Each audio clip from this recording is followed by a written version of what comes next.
Welcome inside Studio B on this rainy Wednesday in the nation's capital. We've got a great show lined up for you today. As always, it is nice to have you here.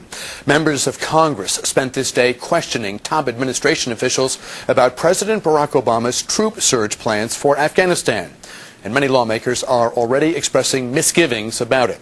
At a Senate Armed Services Committee hearing, Democrats questioned the wisdom of escalating the 8-year-old war, while Republicans expressed concern about Mr. Obama's plan to start withdrawing troops in 18 months.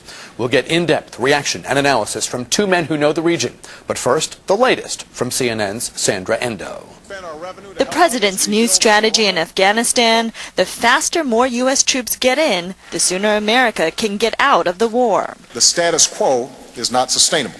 As Commander-in-Chief, I have determined that it is in our vital national interest to send an additional 30,000 U.S. troops to Afghanistan. After 18 months, our troops will begin to come home. Last night, President Obama laid out his new plan to hold off Taliban insurgents and stabilize Afghanistan in a primetime speech at West Point. The reaction to the president's strategy is mixed. During a hearing before the Senate Armed Services Committee, some lawmakers and top administration officials exchanged differing views on the president's mission. A date for withdrawal sends exactly the wrong message to both our friends and our enemies. The current shortfall in terms of partnering is not a shortage of American combat troops. It's a shortage of Afghan troops. Many U.S. allies back the new approach, and members of NATO are committing at least 5,000 more troops to the effort. Defense Secretary Robert Gates says more troops on the ground are needed to counter insurgents. The current status quo in Afghanistan, the slow but steady deterioration of the security situation and growing influence of the Taliban is unacceptable. And the price tag for the new war effort is roughly $30 billion for this year alone. But the president says he'll work with Congress to try to lower those costs. In Washington, I'm Sandra Endo. Joining us now here on News Talk, Politico senior editor John Ward Anderson. He has reported extensively from Afghanistan. Welcome back. It's great to see you. Also with us is retired Army Col Douglas Macgregor. He was a combat commander in the first Gulf War. He is also the author of Warrior's Rage. Thanks for your time today. It's good to have you here. Thank you. Has President Obama, after a fairly lengthy period of deliberation and discussion and contemplation about this, has he chosen a wise strategy for the U.S. in Afghanistan? John? Well, I'm not going to judge whether or not the president has done something wise. I will say this. I question whether or not 30,000 troops is enough to make a significant difference in Afghanistan. You can lose 30,000 soldiers in a deep valley in the Hindu Kush in Afghanistan. I'm not sure that it will have enough of an impact.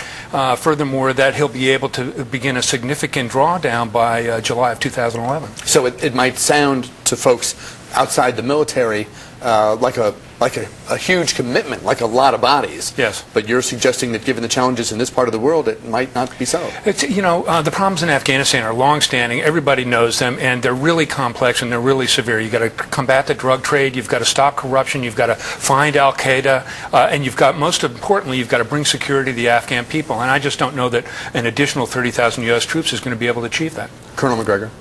Well, listen, John makes a good point. The Russians calculated that you needed about 600,000 troops just to control the border between Pakistan and Afghanistan.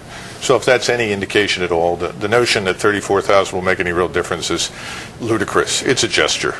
That's all it is. And it's unfortunate because what he really should have said to the American people, in my judgment, is, listen, conditions in Afghanistan have changed. The conditions that brought us to this region in 2001 don't exist right now. We are not combating al-Qaeda. General Jones, the National Security Council staff member, said that we had perhaps 100 true al-Qaeda operatives in the border region between Afghanistan and Pakistan. Well, if that's true, given what we plan to spend, we're spending about $300 million per al-Qaeda fighter right now to deal with that. That seems a little silly. What's happened in the interim, we talk about the Taliban. The Taliban is the clerical leadership of the Pashtun. The Pashtun represent 45 million, somewhere between 11 and 12 million or even more in Afghanistan, and the rest in Pakistan. The border's meaningless. They're one people. They are right now in a conflict with both Kabul and Islamabad. They see these governments as corrupt. They are fighting them.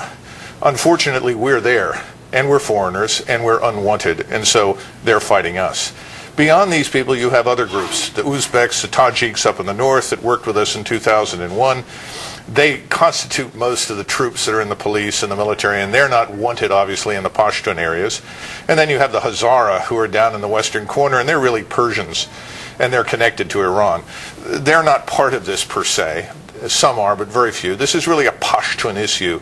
So we're fighting what is increasingly looking like a national liberation movement, which is not a smart thing. So it makes me wonder if what the Colonel says is correct. What will American troops be doing over there once they arrive? From what the President said last night and from other reporting that you and Politico have done, what's your sense of what the mission will be?